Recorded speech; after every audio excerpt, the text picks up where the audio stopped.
भाईचारे का माहौल टूटता हुआ मैं देख रहा हूँ। छेड़ो तो मत छोड़ो और छोड़ो तो मत छेड़ो। तो ये बिल्कुल ये स्थिति आ गया है झारखंड में। माझी मातो भाई भाई का स्थिति में हाथापाई का नौबत आ गया है। हमारा कहना है कि आंदोलन भी लोकतांत्रिक प्रक्रिया में करें, आप वायलेंस ना करें, हिंसक ना करें। दूसरी बात है एक दूसरे को चिढ़ाने का काम मत करें। आपने देखा रामगढ़ से लेकर रांची तक, सरायकेला, तमाम जगहों पर, उस पर आपकी क्या प्रतिक्रिया है? रामगढ़ तो कुर्मी डोमिनेटेड एरिया है। रामगढ़ इलाके में कोई रिजर्व सीट आदिवासी का भी नहीं है, लेकिन कहां से उसे आदिवासी आ गया वो देख के ताजुब। 30-40 हजार लोग। कुर्मी समाज का अपना निजी मामला हो गया, सामाजिक मामला हो गया और राजनीति से सरोकार नहीं रखता है। लेकिन उसके इनकाउंटर में जब सड़क पे आदिवासी उतर जाते हैं और सीधे टारगेट करते हैं कि कुर्मी के खिलाफ आंदोलन है, दैट मीन्स हमको तो लग रहा है कि कहीं मणिपुर का स्थिति न बन जाए। राज्य सरकार की इन तमाम चीजों में, राज्य सरकार हो या विपक्ष हो, उनकी चुप्पी क्या कहती है और उनकी भूमिका को किस?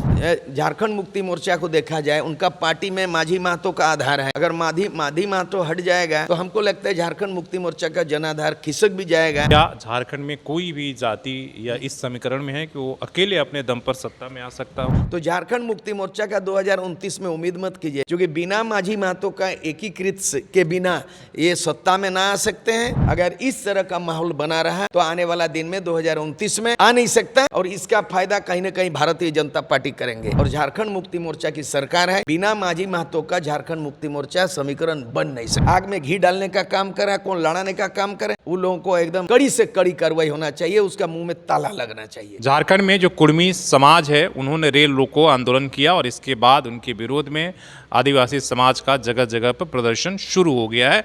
सरायकेला से लेकर रांची, रामगढ़, तमाम जगहों पर। हमारे साथ सूरज सिंह बेसरा है।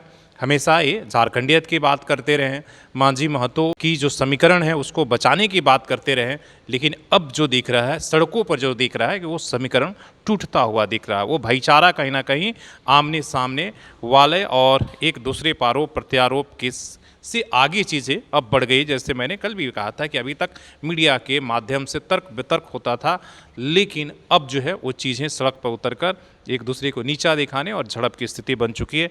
तो सबसे पहले कि जो कुछ आपने देखा रामगढ़ से लेकर रांची तक, सरायकेला, तमाम जगहों पर, आपकी क्या प्रतिक्रिया है? जो दो समुदाय जो बरसों से एक साथ रहते आए उनको आप किस तरीके से? देखिए, मैं सबसे पहले तो मेरा कर विनती है, प्रार्थना है, अपील है झारखंडी जनमानस का। ऐसे समय में मैं अपील कर रहा हूँ जो सौहार्दपूर्ण वातावरण को बिगड़ने की स्थिति मैं देख रहा हूँ, भाईचारे का माहौल टूटता हुआ मैं देख रहा हूँ। और मैं एक तरह से देखा जाए तो कहीं अगर ये कंट्रोल ना हो जाए, आवेश में लोग आ जाए और आवेग में हो जाए, तो गृह युद्धों की स्थिति मेरे को अंदेशा लग रहा है। उससे पूर्व ही दुर्गा पूजा के इस अवसर पर लोग भाईचारा कायम होता है। चाहे ईद के दिन में मुसलमान की ओर से हिंदू को गले भी लगाते हैं, दुर्गा पूजा में सभी धर्म के लोगों को भी सहानुभूति, एक दूसरे को संवेदना व्यक्त करते हैं। लेकिन झारखंड सदियों से मैं आदिवासी मूलवासी का रहा है। मैं उदाहरण के लिए बोलना चाहूँगा कि झारखंड मुक्ति मोर्चा का पायदा विनोद बिहारी बाहतो नहीं होते, उन्हीं के सोच विचार के बिना झारखंड मुक्ति मोर्चा 1973 में नहीं बनता। दूसरा उदाहरण है आजसू बना, सूरज सिंह बेसरा के नेतृत्व में बना, और जितना भी मार्गदर्शन आगे रास्ता दिखाने वाले निर्मल महतो जेएमएम के केंद्रीय अध्यक्ष थे। और निर्मल महतो का हत्याकांड 8 अगस्त 1987 को अगर नहीं होता तो बोडोलैंड गोरखालैंड की तरह युवा शक्ति हम आक्रामक नहीं होते, उग्र तेवर के साथ आंदोलन नहीं करते। मेरे नेतृत्व में भी 3 दिन का झारखंड बंद किया, 72 घंटा रेल रोका गया, रास्ता रोका गया, आर्थिक नाकेबंदी हुई। लेकिन आजसू का इतिहास है, किसी भी कौम, किसी भी आदिवासी, किसी को आघात ठेस नहीं पहुंचा। परिस्थिति पर मेरी कहना है कि जो आप देख रहे हैं स्थिति, आपको क्या दिख रहा है और क्या होनी चाहिए? हमको लग रहा है कि पहले बात में प्रतिक्रिया मैं देख रहा था सोशल मीडिया वगैरह में, अखबार में भी ज़्यादा कदा हो रहा था। ये अभिव्यक्ति की आज़ादी है, संविधान में मौलिक अधिकार है, अपने अभिव्यक्त करने की स्वतंत्रता जरूर है। लेकिन सड़क पे जब उतर जाते हैं तो ये विधि व्यवस्था का समस्या उत्पन्न हो जाता है। लॉ एंड ऑर्डर की बात है, मान लिया जाए दोनों कौम लड़ रहा हो तो वहाँ सबसे पहले बात है जिला लेवल में एसपी है, डीसी है, थाना लेवल में, एसडीओ लेवल में, तो उसको उसकी कोई इसको स्थिति को देखते ही भांपते। मैंने बहुत सोशल मीडिया में मैंने रामगढ़ को देखा है, उतना आदिवासी का हुजूम। रामगढ़ तो कुर्मी डोमिनेटेड एरिया है। रामगढ़ इलाके में कोई रिजर्व सीट आदिवासी का भी नहीं है। एमपी सीट भी जो है हजारीबाग सीट होता है, एमएलए सीट भी एक भी आदिवासी रहे, लेकिन कहाँ से उसे आदिवासी आ गया? वो देख के ताजुब 30-40 हज़ार लोग हुजूम हो गया। आप देख लीजिए सरायकेला में कल जो हुई, यहाँ भी आदिवासियों का। तो ये जो बाढ़ सा आदमी आ गया है आउट ऑफ कंट्रोल, और वो अगर उनमें जो आवेश दिखा जा रहा है जिस तरह से आक्रामक, वो केवल अपने डिमांड पे नहीं है।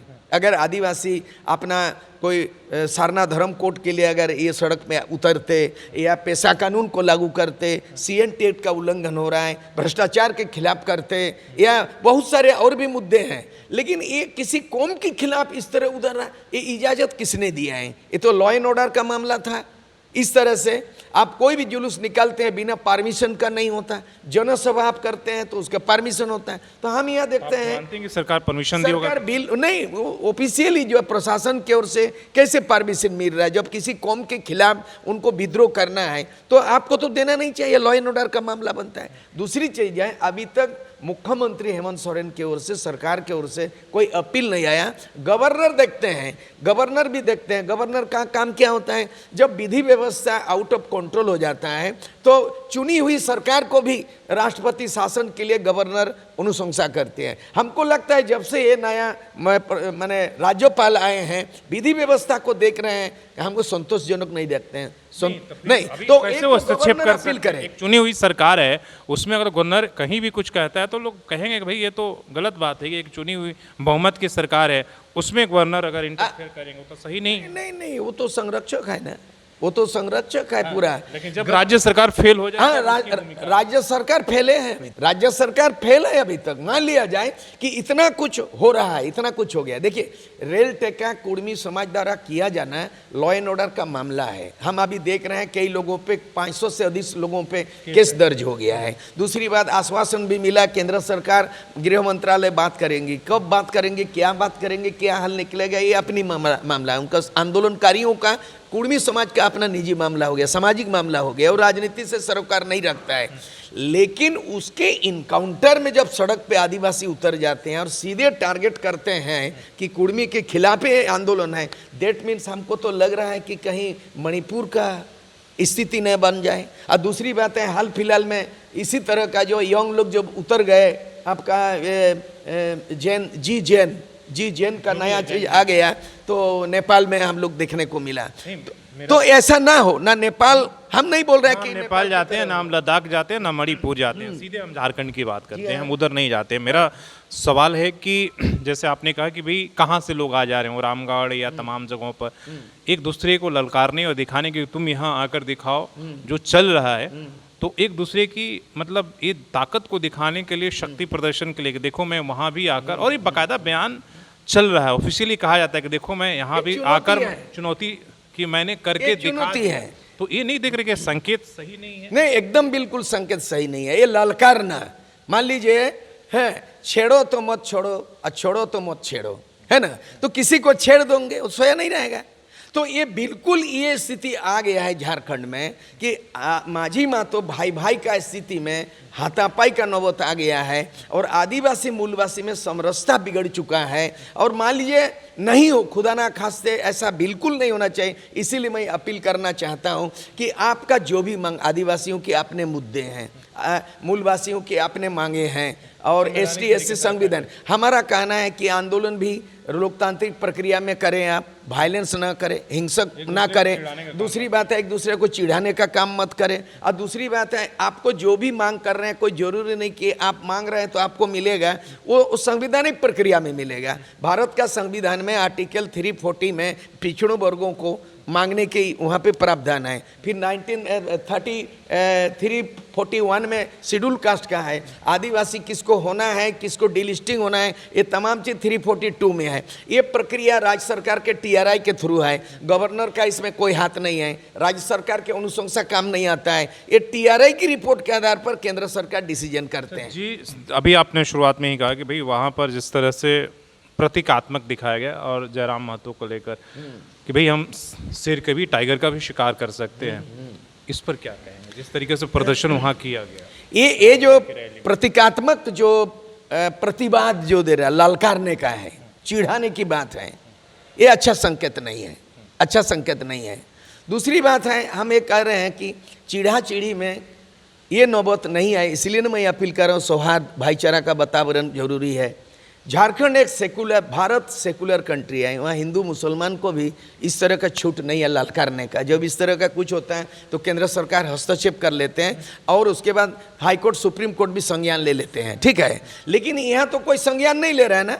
ये जो इतना करीब से आ गया, सड़क पे उतर चुका है, कभी भी कुछ माने अप्रिय घटना घट सकता है। इसीलिए हम चाहेंगे बुद्धिजीवियों से, खासकर समाज के प्रबुद्ध नागरिकों से कहेंगे कि आपने अपने जो है ना संथाल समाज है, मुंडा समाज है, 32 गो आदिवासी समाज है, अपने मुद्दे पे लोकतांत्रिक तरीके से हक मांगिए, आप जुलूस कीजिए, प्रदर्शन कीजिए कि किसी को चिढ़ाने, किसी को ललकारने का, ये जातीय द्वेष पैदा करने का किसी को संविधान में अधिकार नहीं। एक सवाल, राज्य सरकार की इन तमाम चीज़ों में, राज्य सरकार हो या विपक्ष हो, जो यहाँ प्रमुख पार्टियां हैं 3, कांग्रेस, जेएमएम और बीजेपी, उनकी चुप्पी क्या कहती है और उनकी भूमिका को किस तरीके से? नहीं, चुप्पी साधना, संवेदनशील मूक दर्शक रहना ये बिल्कुल उचित नहीं है। सरकार का परम कर्तव्य है, उसका फर्स्ट प्रायोरिटी है कि यहाँ जिस तरह से माझी महतो, झारखंड मुक्ति मोर्चा को देखा जाए, उनका पार्टी में माझी महतो का आधार है। अगर माझी महतो हट जाएगा, एक ही सिक्के के 2 पहलू रहा है झारखंड मुक्ति मोर्चा में, माझी और महतो, और प्लस पॉइंट में मुस्लिम भी है, मूलवासी भी है। लेकिन अगर इस तरह माहौल बिगड़ जाएगा तो हमको लगता है झारखंड मुक्ति मोर्चा का जनाधार खिसक भी जाएगा और जो वर्तमान सरकार में है उसको देखना चाहिए। दूसरा चीज़ है, 2029 तक आप इत्मीनान क्यों है? 2026 में देख लीजिए परिसमन लागू हो जाएगा, तो परिसमन जब लागू होगा तो 81 सीट में से जो 28 गो सीट है रिजर्व सीट, उसमें 7 गो डी रिजर्व हो रहा है और 21 गो हो रहा है। पॉपुलेशन के आधार पर 2026 में परिसमन हो जाएगा तो वहाँ पर पेशा कानून जहाँ लागू करने की बात कर रहे हैं, अभी तक नहीं लागू हो, उसके लिए लड़ाई लड़ना चाहिए आदिवासियों को। लेकिन जहाँ पे पॉपुलेशन का आधार माना जाएगा तो उस समय आदिवासी 21% हो चुका है, 26 नहीं है अभी, 21 है, ये मान के चल रहा है 26%। तो आज जो है ना 14 जिला में 5th शेड्यूल एरिया है, 5 जिला में सीमित रह जाएंगे, पॉपुलेशन घट गया आदिवासी का। इसके लिए आप लड़ाई लड़ो। आप संवैधानिक अधिकार नहीं लड़ करके किसी को चिढ़ाना, किसी के साथ क्लास हो जाना, जातीय दंगा कराने में तुले हुए, ये अनुचित है। हम अपील करना चाहते हैं भाईचारा कायम करें। थोड़ा सा आपने जो इस समीकरण दिया इस पर मेरा हो गया, क्या झारखंड में कोई भी जाति या इस समीकरण में है कि वो अकेले अपने दम पर सत्ता में आ सकता हो, वो आदिवासी हो या मूलवासी? बिल्कुल नहीं है। झारखंड में टोटल पार्लियामेंट सीट 14 है, उसमें 5 गो आदिवासी का रिजर्व सीट है। परिसमन लागू होगा 2026 में, राजनगर को उड़ा दिया गया, नामो निशान नहीं है। राजनगर आदिवासी रिजर्व सीट है, लेकिन 2026 में जैसे परिसमन लागू होगा तो वो जो है ना राजनगर खत्म हो जाएगा, देवघर शेड्यूल कास्ट का बन जा रहा है। दूसरी बात है कि इस तरह का जो है ना, जो इस परिस्थिति जो ऐसा है ना, कि यहाँ 28 गो सीट मान लो रिजर्व है एसटी के लिए, 9 गो सीट रिजर्व है एससी के लिए, और यहाँ डिसाइडिंग फैक्टर जो है ना मूलवासी का भी है, कुर्मी का अलग अलग संख्या आबादी है, फिर यहाँ का कुम्हार, कमार, तांती, तेली है ना, मंडल, सोड़ी, ये तमाम जाति इन लोगों का है।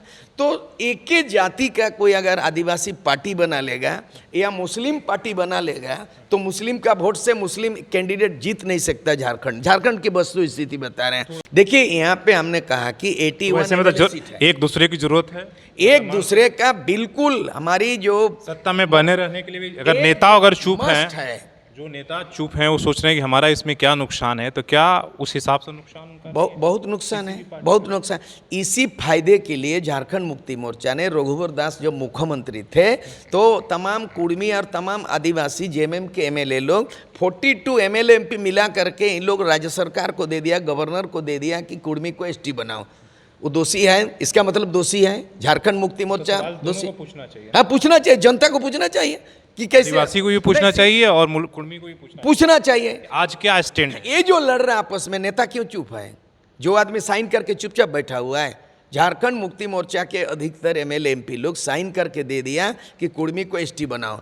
आप कुर्मी जाति के साथ क्लश दिखाई दे रहा है, माझी महतो में हाथापाई का नौबत आ गया। लेकिन आप सवाल पूछिए ना आदिवासी से, तो भाग जाएगा लोग, माइक देखते ही इस सवाल पर भाग जा रहा है कि हम किसी के खिलाफ बोलेंगे तो मेरा वोट बैंक किस वोट ऐसे ही वोट बैंक खत्म होगा। अगर ये सौहार्द बिगड़ जाएगा तो झारखंड मुक्ति मोर्चा का 2029 में उम्मीद मत कीजिए, क्योंकि बिना माझी महतो का एकीकृत के बिना ये सत्ता में ना आ सकते हैं और ये कभी भी एक सीट जीत नहीं सकता है। अल्टीमेटली हम बता रहे हैं, मैं भी पॉलिटिकली एनालिसिस करता हूँ, अगर इस तरह का माहौल बना रहा हाँ तो आने वाला दिन में 2029 में झारखंड मुक्ति मोर्चा सत्ता से मेरे दूरदृष्टि दिख रहा है, आ नहीं सकता।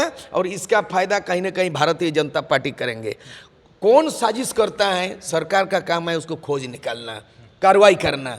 सरकार का अभी पहला कर्तव्य है कि अपील करे कि भाईचारा का माहौल ना बिगड़े और आदिवासी मूलवासी माझी महतो भाई भाई, ये अपील मुख्यमंत्री सरकार की ओर से होना चाहिए। और झारखंड मुक्ति मोर्चा की सरकार है, बिना माझी महतो का झारखंड मुक्ति मोर्चा समीकरण बन नहीं सकता। और उग्र जो इस तरह के विवादित अगर बात कर रहे हैं उन पर कार्रवाई हमारा कहना है कि बहुत हद तक ऐसे सोशल मीडिया अपना ये देखते हैं, क्या बोलते हैं उसको, व्यूअर्स देखते हैं कि व्यूअर्स बढ़ेगा। बात करने वाले लोग जो मीडिया के जिम्मेदार जरिए जो इस तरह से बिगड़ने का माहौल बिगड़ने के बात करते हैं उसको चिन्हित किया जाना चाहिए। सरकार के काफ़ी विजिलेंस है, सेंट्रल इंटेलिजेंस है, स्टेट विजिलेंस है, उसको चिन्हित करे। कौन मीडिया में बोल रहा है, कौन आग में घी डालने का काम कर रहा है, कौन लड़ाने का काम करे, उन लोगों को एकदम कड़ी से कड़ी कार्रवाई होना चाहिए, उसका मुंह में ताला लगना चाहिए। चलिए, बहुत बहुत धन्यवाद आपकी अपील के लिए। आप अपनी बेबाकी से अपनी बातों को रखा। आपकी इन तमाम ये पर क्या राय है, जो सूरज सिंह बेसरा ने कहा, उन बातों से कितनी अपनी सहमत है आप कमेंट करके बता सकते हैं, लेकिन वो भी अपनी मर्यादा में रहकर, इसलिए कि कमेंट में भी लोग एक दूसरे को इस तरीके से अपशब्द कह रहे हैं, वो नहीं होनी चाहिए। अपने सहयोगी श्री श्रामती के साथ शशि भूषण, सोशल समाज न्यूज़ झारखंड।